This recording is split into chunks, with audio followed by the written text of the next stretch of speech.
ये वीडियो उन स्टूडेंट्स के लिए है जिन्होंने अपने इंटर्नशिप के बाद प्रेजेंटेशन या वाइवा में अपीयर होना है और उनको उसके लिए अपनी पावर पॉइंट स्लाइड्स यानी पीपीटीज तैयार करनी है। तो वो स्टूडेंट जो कि अपनी रिटर्न इंटर्नशिप रिपोर्ट में पास कंसिडर कर दिए गए हैं या पास जिनको कर दिया गया है, वो अब अपनी पावर पॉइंट स्लाइड्स तैयार करेंगे और फिर उन पावर पॉइंट स्लाइड्स को अपने सुपरवाइज़र से अप्रूव करवाने के बाद अपनी प्रेजेंटेशन या वाइवा में यूज़ करेंगे और उसको प्रेजेंट करेंगे। इस वीडियो में मैं आपके साथ पीपीटीज या पावर पॉइंट स्लाइड्स दोनों अल्फाज यूज़ करूँगा क्योंकि दोनों का मतलब एक ही है। जब आप प्रेजेंटेशन तैयार करते हैं तो वो कंप्यूटर का सॉफ्टवेयर पावर पॉइंट पर तैयार होती है और उसमें इस तरह की स्लाइड्स नज़र आती हैं आपको, जिसमें कि आप इंफॉर्मेशन डालते हैं। इसको पावर पॉइंट स्लाइड्स या पीपीटीज कहा जाता है। उन स्टूडेंट्स के लिए जिन्होंने तो पीपीटीज तैयार करनी है, उनके एलएमएस के अंदर इंटर्नशिप कोर्स में डाउनलोड फाइल्स के सेक्शन के अंदर प्रेजेंटेशन टेम्पलेट के नाम से ये एक फॉर्मेट प्रेजेंटेशन का मौजूद है। वो इसको डाउनलोड करके इसको इसी के अंदर चेंजेस कर सकते हैं या इससे गाइडेंस ले सकते हैं। अच्छा, इंटर्नशिप के लिए आपको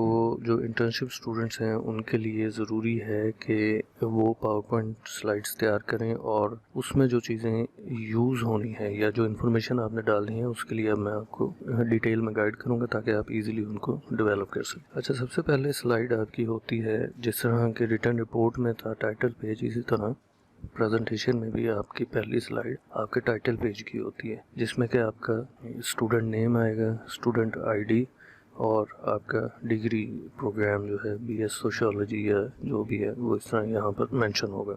इस फॉर्मेट को आप क्लिक करके एडिट भी कर सकते हैं या आप चाहें तो बेहतर है कि अगर आप इसका कलर वगैरह या डिज़ाइन थोड़ा सा चेंज कर लें ताकि एक अच्छा इंप्रेशन आए। सेकंड पेज में आपके पीपीटीज के ऊपर आपकी इंटर्नशिप का टाइटल होना चाहिए।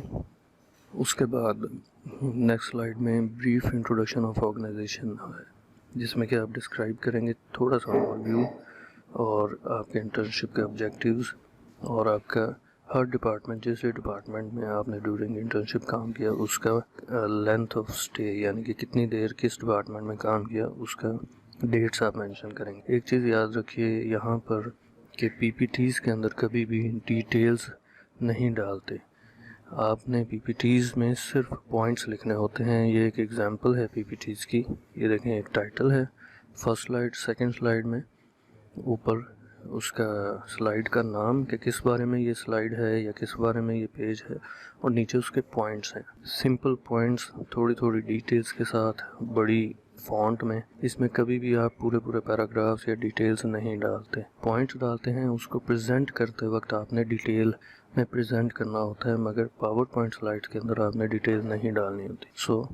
ये जो स्लाइड है brief introduction of the organisation, इसमें आप अपनी ऑर्गेनाइजेशन का थोड़ा सा ओवरव्यू, और अगर ओवरव्यू है तो सारा ओवरव्यू यहाँ नहीं लिखेंगे, बहुत एक से एक मैक्सिमम 1 सेंटेंस का पॉइंट लिखेंगे, मेन पॉइंट, और उसको आप अपने वर्ड्स में एक्सप्लेन करेंगे। इसी तरह length of your stay in every department वो भी पॉइंट्स में लिखेंगे।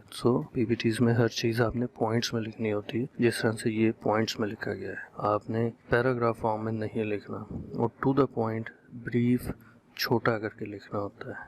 उसके बाद नेक्स्ट स्लाइड में आप है ऑर्गेनाइजेशन चार्ट है। वही चीज़ें इस सारी पावर पॉइंट स्लाइड्स में हैं जो कि आप अपने इंटर्नशिप बोर्ड में बना चुके हैं। कोई नई चीज़ ऐड नहीं करनी, आपने सिर्फ उन्हीं चीज़ों को पॉइंट्स में यहाँ पे लिखना है। इस स्लाइड में आप अपने ऑर्गेनाइजेशन के स्ट्रक्चर को पॉइंट्स में मेंशन करें और उसको फिर वाइवा के दौरान अच्छे से एक्सप्लेन करें। फिर ट्रेनिंग प्रोग्राम की स्लाइड है। इसमें आप जो आपने अपनी इंटर्नशिप के दौरान डिपार्टमेंट्स के अंदर जो काम किए उनको पॉइंट्स में लिखोगे और फिर उनको अपने वाइवा में डिस्क्राइब करेंगे अपने वर्ड्स में। मैं फिर बार बार ये वर्ड इस्तेमाल कर रहा हूँ, अपने वर्ड्स में। आपने रीड आउट नहीं करनी होती अपनी स्लाइड्स ड्यूरिंग वाइवा, आपने अपने वर्ड्स में उसको एक्सप्लेन करना होता है जो पॉइंट्स लिखे हुए हैं। उसके बाद की लर्निंग ड्यूरिंग इंटर्नशिप, यहाँ पर आप फिर पॉइंट्स में मेंशन करोगे आपने क्या क्या स्किल्स या क्या क्या चीज़ें आपने सीखी हैं अपनी इंटर्नशिप के दौरान। उसके बाद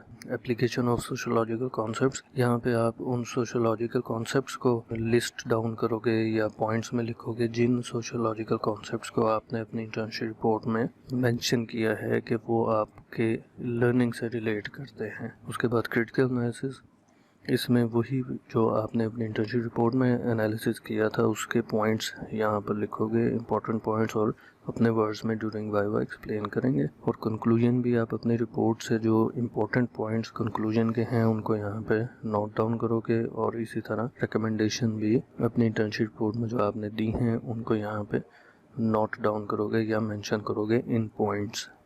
और ये थी इम्पोर्टेंट स्लाइड्स सारी की सारी जो कि आपकी पावर पॉइंट की प्रेजेंटेशन में चाहिए। इसके लिए ओवरऑल कंक्लूडिंग गाइडलाइंस आपको मैं यही दूंगा कि इसमें नई चीज़ ऐड करने का ज़रूरत नहीं है। जो आप अपनी रिपोर्ट में ऑलरेडी काम कर चुके हैं उसी को पॉइंट्स में यहाँ पे मेंशन करना होता है। सिर्फ ख्याल क्या रखना है कि टू द पॉइंट, सिंपल और शॉर्ट करके आप यहाँ पॉइंट्स लिखें और उनको अच्छे से एक्सप्लेन करें ड्यूरिंग वाइवा या ड्यूरिंग प्रेजेंटेशन। तो इसके अलावा कोई भी इशू या क्वेश्चन हो आप अपने सुपरवाइजर से कांटेक्ट करके उनसे विद इन टाइम, वाइवा से पहले टाइमली इसका पूछ लें। और वाइवा की प्रेजेंटेशन किस तरह से देनी है वो भी आप अपने सुपरवाइजर से गाइडलाइन ले सकते हैं।